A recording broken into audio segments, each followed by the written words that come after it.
Hello guys, कैसे हैं आप सभी लोग। I hope all are fines. That's today story Himachal Pradesh. आज की जो कहानी है हिमाचल की है, जो कि काव्या नाम की लड़की के साथ घटी थी। और उस रात काव्या अपने घर में अकेली थी जब उसके साथ ये सब कुछ हुआ। दोस्तों, उससे पहले मैं आप लोगों को एक बात बता दूं। कहानी शुरू होने से पहले मैं 2000 सब्सक्राइबर के काफ़ी करीब हूँ, तो आप जल्दी से सपोर्ट कीजिए ताकि 2000 सब्सक्राइब पूरे हों और मैं आपके लिए डेली ऐसी कहानियाँ लेकर प्रस्तुत होता रहूँ। तो कहानी ऐसी शुरुआत होती है। काव्या जो थी 12th क्लास में पढ़ रही थी, उसके एग्ज़ाम होने वाले थे और उसके ऊपर पढ़ाई का बहुत ही ज़्यादा प्रेशर था। और उस समय पर काव्या पढ़ाई पर ज़्यादा फोकस कर रही थी। और मैं आप लोगों को बता दूं, जिस रात काव्या के साथ ये घटना हुई उस समय काव्या अपने घर में अकेली थी और उनका जो घर था एक पहाड़ी पर था और दूर दूर तक मतलब कुछ भी दिखाई नहीं देता था। पहाड़ी पर घर था और पहाड़ी पर ही उनका स्कूल था। काफ़ी दूर दूर से बच्चे पढ़ने आते थे, यानी जो पहाड़ी क्षेत्र था उसके नीचे जो बच्चे जिनके घर थे वहाँ पर पढ़ने आते थे। और जो काव्या थी उसका घर बिल्कुल पहाड़ की चोटी पर था, जहाँ की मतलब आसपास के जो भी लोग हैं वो जल्दी से घर तक पहुँच ही ना सके।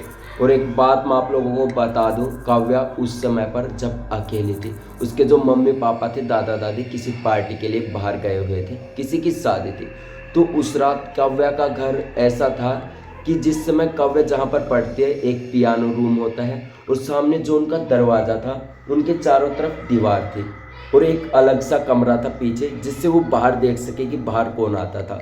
और उनका घर ऐसा था कि काव्या बिल्कुल सामने से नहीं देख सकती थी, खिड़की के अंदर से, गेट से, कि उनके घर में कौन आ रहा है कौन जा रहा है। क्योंकि उनके घर के जो गेट था मेन, उनके चारों तरफ दीवार थी, जिस पर काव्या कभी भी कोई चांस ही नहीं था कि काव्या बाहर निकल कर देख सके। तो ऐसे इस समय बीत रहा था। काव्या जो थी अपनी पढ़ाई पर फोकस कर रही थी, पढ़ाई कर रही थी। रात के करीबन 11 बजे के आसपास किसी ने उसके घर की बेल बजाई। काव्या जब उठी तो काव्या ने पहली बार तो इग्नोर किया, क्योंकि ऐसे समय में किसी का घर पर आना तो कोई मतलब ही नहीं है। तो काव्या इग्नोर करती है। दूसरी बार फिर से बेल बजती है, काव्या फिर से इग्नोर करती है। जब काव्या को तीसरी बार बेल की आवाज़ सुनाई देती है तब काव्या जो अपनी जगह से खड़ी होती है और देखने के लिए आगे बढ़ती है कि घर में कौन आया है। तो उस समय काव्या जैसे ही खड़ी होकर देखने लगती है तो वो सोचती है कि सबसे पहले मम्मी को फ़ोन कर देती हूँ, क्योंकि मम्मी पापा ने कुछ भी ऐसा नहीं बताया कि ऐसे समय पे कोई घर आएगा। तो काव्या जब अपने मम्मी पापा से पूछती है कि मम्मी पापा आज कोई घर तो नहीं आ रहा, तो उसके मम्मी पापा मना कर देते हैं कि बेटा कोई घर पर नहीं आएगा, क्या हुआ, कोई बात है। तो काव्या कहती है कि कुछ नहीं मम्मा, सो जाओ आप, या फिर जो भी आप इंजॉय कर रहे हो इंजॉय कर लो। तो काव्या की मम्मी भी कहती है कि बेटा सो जा, बहुत देर होगी, पढ़ाई और परसों एग्जाम भी है। तो काव्या कहती है कि मम्मा 2 बजे तक पढ़ाई करूँगी, फिर उसके बाद सो जाऊँगी। तो इतना कहकर काव्या फ़ोन कट कर देती है।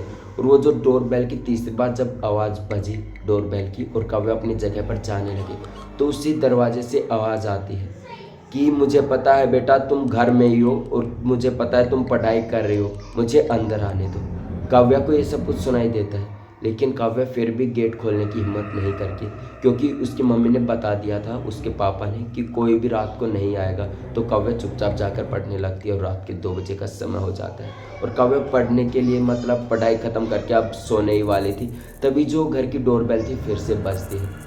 अब काव्या सोचती है कि मैं बाहर निकल कर देख ही लेती हूँ आखिर है कौन। तो काव्या सोचती है, फिर भी वो एक बार फिर से इग्नोर करती है। लेकिन दूसरी बार जब डोरबेल बजती है तो काव्या का जो पियानो रूम था जिससे वो देखती थी बाहर कौन आया है, तो काव्या खड़ी होती है और अपने पियानो रूम में जाती है। वो जैसे ही वहाँ पर देखती है, बाहर देखती है एक औरत जिसकी आंखें जो थी काफ़ी स्मूथली छोटी हो चुकी थी और उसके होठों पर लाल लिपस्टिक थी। और उसके बगल में एक लड़का भी खड़ा हुआ था जो बिल्कुल काले ड्रेस पहने हुए था और अजीब सा चेहरा था, बड़े बड़े बाल थे। काव्या को वो जब औरत दिखी तो उसकी अजीब ही हंसी थी, जो अपने वो पियानो रूम से देख रही थी। तो काव्या की हिम्मत भी नहीं हुई कि वो जाकर दरवाज़ा खोले, और काव्या ने सब कुछ इग्नोर किया और चुपचाप सोने लगी। जैसे ही काव्या सोई तो उसने सोच लिया कि शायद वो चले गए होंगे, लेकिन जो आवाज़ थी डोर बेल की वो उन बंदों की कि बेटा तुम अंदर ही हो, मुझे पता है। ये बात काव्या के मन में कंटिन्यू दौड़ रही थी और काव्या को सो गई। लेकिन काव्या जब सुबह जब उठी तो उसके दिमाग में बस यही बात चल रही थी। हालांकि काव्या के साथ कुछ ऐसी घटना नहीं हुई कि जिससे उसे लगे कि शायद कुछ हो, लेकिन काव्या ने जो उस रात महसूस किया वो सिर्फ काव्या ही जानती थी। तो दोस्तों ये थी आज की कहानी जो मैंने शुरू करी है। तो कमेंट बॉक्स में ज़रूर बताएं कि आपको ये कहानी कैसी लगी, और ऐसी कहानियाँ सुनने के लिए चैनल को सब्सक्राइब करें। और सबसे बड़ी बात दोस्तों, मैं 2000 सब्सक्राइबर के काफ़ी करीब हूँ, तो जल्दी से जल्दी चैनल को सब्सक्राइब कर लें। कल फिर से मिलेंगे एक और खौफनाक कहानी लेकर, तब तक के लिए जय हिंद।